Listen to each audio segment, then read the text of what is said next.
I think the Packers were trying to be smart dealing with Brett Favre's retirement. They picked a couple of draft choices. Trying to be smart is a key word. Did they not? I let you have your time. I let you have your time. All right. Go ahead. All I'm trying to say is, after they spent those draft picks and Brett wanted to come back, I think they were just pissed. I don't think it was about football anymore. I don't even think it was about who is the best team on the field. They were just pissed that they had to spend 2 draft picks to account for something that wasn't going to happen, and that was the whole thing that did it. And they were just pissed. So, well, I mean, to be honest with you, I don't really know if it's their place to tell Brett that he can't play with the team. He is that team. He made that team. The team goes as Brett goes. I would have preferred to see him play as long as he wanted to. I don't really know all the circumstances that happened with why he retired. He said he was pressured into it, shit like that. All I'm going to say is that it was a painful divorce, and at the end of the day, New York is way, way better, and the Packers have a general heartache problem, okay? Because it's going to be fucked up. As soon as Aaron Rodgers has a shitty game, it's going to be it's going to be fucked up. But 2 things. One, right after Favre got traded to the Jets, I saw a poll on ESPN. Suck-ass ESPN, which I do watch because it's the only thing that covers sports. But it had who's going to win the Super Bowl. Chargers, Patriots, Colts. 3 proven really good teams. And the fucking Jets. Okay? That's... Give me a fucking break. The Jets are still going to suck balls. They'll win a few more games. They'll obviously be better with Brett Favre. They'll make the playoffs. They will make the playoffs. Maybe in a tough AFC. Maybe in a tough AFC. I mean, give me a break, though. To automatically put them in the higher... upper echelon of the AFC and the NFL is complete bullshit. I mean, the man doesn't change the fact he's 38 years old, he's learning a new system, all this shit.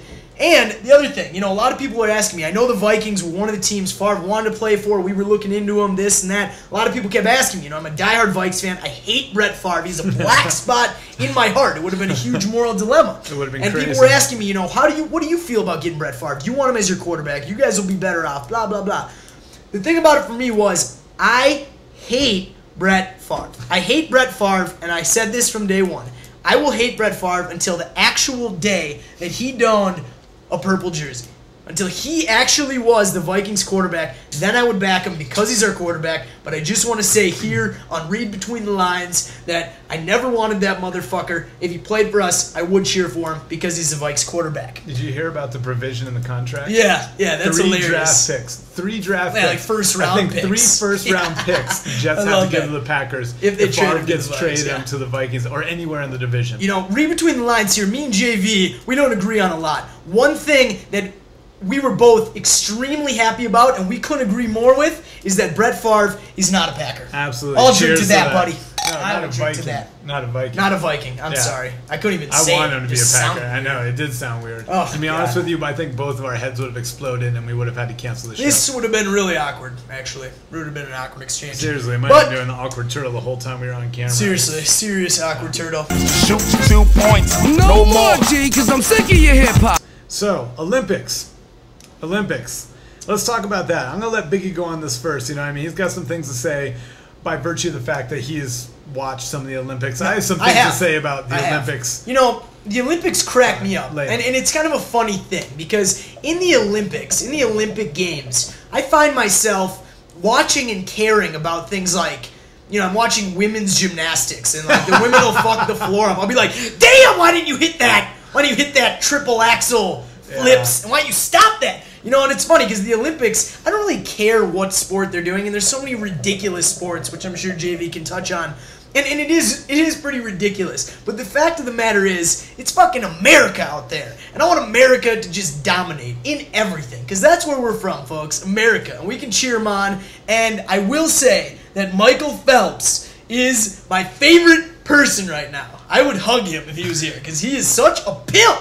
He's got to be this Aquaman. I mean, that guy is unreal. We are witnessing history right now. Every time he dives into that pool, whether it's, they're breaking records left and right because the pool is deeper and the walls are higher and whatever other bullshit they have. Seriously? Yeah, so I don't know. There's all sorts of speculation, and the suits are like made of dolphin. I don't fucking know. But, I mean, the fact of the matter is, Michael Phelps, it's really not even fair. And that 400 meter team relay that they did when France was talking shit against the U.S. Fucking shit-talking French pussies. Bitches, seriously. The only thing good to come out of France was crepes and Pepe Le Pew, okay? Because fuck you, French. We beat your bitches down. If you're gonna fucking talk shit, you needed to win that, and you should have won that, and then you got owned. And that's what you get, France. That's what you get for talking shit early. Like a bunch of little French pussies. Go eat your thin pancakes. All right, grapes. All right, I got heated there. Continue. No, I mean, I'm pretty much done. The opening ceremony, everyone said it was amazing. It was great. Thought that was a little long, a little boring, a little long. They always are, yeah. Yeah, I mean, I felt like it was longer than usual. Like, it was an amazing spectacle. Even though, did you hear that the little 8-year-old singing actually was lip syncing because the real singer was too ugly for TV, which kind of cracked me up. Those superficial Chinese, you guys are fucking assholes. Come on. America probably would have done the same thing, but we probably would have found someone that was cute and could sing. The Chinese can do that. So. Okay, yeah. So I'm going to touch on the Olympics. Olympics as sport is kind of weird. Let me pass this to you. Okay. All right. Olympics as sport, it just weirds me out. You know what I mean? Like, the thing I like about sports is knowing the storylines behind the seasons going in, and watching to see whether those storylines play out in successes or failures, and the reasons why. You don't know the story behind underwater basket weaving? Well, and that's exactly what I'm saying. The point is that they flood you with these human interest stories, and like, oh, it's so sad. This guy only had one leg at this time last year, and now look at him. You know, like, what an asshole! Jesus. Whatever the fuck.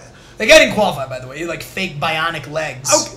Okay, I didn't even know that was real. I was trying to make up something so ridiculous that it couldn't like exist in the real world. Like at this time last year, he had one leg, so now he's got two. Being like the premise, it didn't work. The point is that to make up these human interest stories in 45 seconds, you know, of your time, like before they run the race, it just doesn't really do it for me. It's not the same thing. I love it as a spectacle. It is interesting because you do find yourself screaming at like 15-year-old girls and not fuck up their like quadruple sow cows or whatever the fuck. Yeah, totally. But love that. You know, it's just kind of like the spectacle. The only parts I can really get into right now, and I do love this, is USA basketball. They're calling it the Redeem Team. Which I think is kind of effed up in my mind. I mean... You can say it. Fucked up. I'll say it for you. Yeah, well, you know, I've kind of gotten used to not swearing all the time. But, like, the point is that USA basketball has basically been shitting the bed. There is no reason that those teams should have ever lost in years past. I mean, you can't put Dwight Howard and LeBron James and Carmelo Anthony and Dwayne Wade and Kobe on the same team. Kobe, this is the first time he's been playing with them, and I think that might make the difference, to be honest with you. They never should have lost. So, you know... all, you know, American sports and basketball fans have kind of been like, you know, frustrated with that. And so there is a little bit more pressure on it. But call them the Redeem Team. I mean, that's just not even fair. Like, they should be the Dream Team. The original team was the Dream Team every year. I mean, like, if you put together an honest, sick-ass team, then that's fine. The problem that they got into is thinking that they could win with their B-stars year after year when they're putting, like, fucking Carlos Boozer. I'm not talking about Carlos Boozer of today. I'm talking about yesteryear's Carlos Boozer, who was a big, fat pussy on the team. Like, when they started trying to do that, you know, when Shaq is in the league, I mean, when they start trying to win with those B-stars and just basically, like, laughing at the rest of the world and telling them they're not good enough to compete with us, then yeah, you know, then they started losing. But this is a dream team. They have honestly got the best players in the NBA on this team. I think it's important to keep in mind, too, that, you know, it's not all about the U.S. just throwing together a B team. A lot of the American players didn't want to play. That's true. Know? And which is bullshit, okay? Because you are playing for your country. You think that's a big fucking deal, and you would want to represent your country. When you can't get the top players and whatever, you end up with suck-ass guys like Carlos Boozer 4 years ago, and you have no shooters on the team, and you lose. And it's embarrassing. It really is embarrassing. It's taken 4 years to come back on this stage, and they have a lot of pressure on them because if they don't win gold medal, it's going to be a huge letdown. I think Redeem Team, I think it's kind of a catchy name, and they are trying to redeem themselves for any loss they've ever had in international play, in my mind.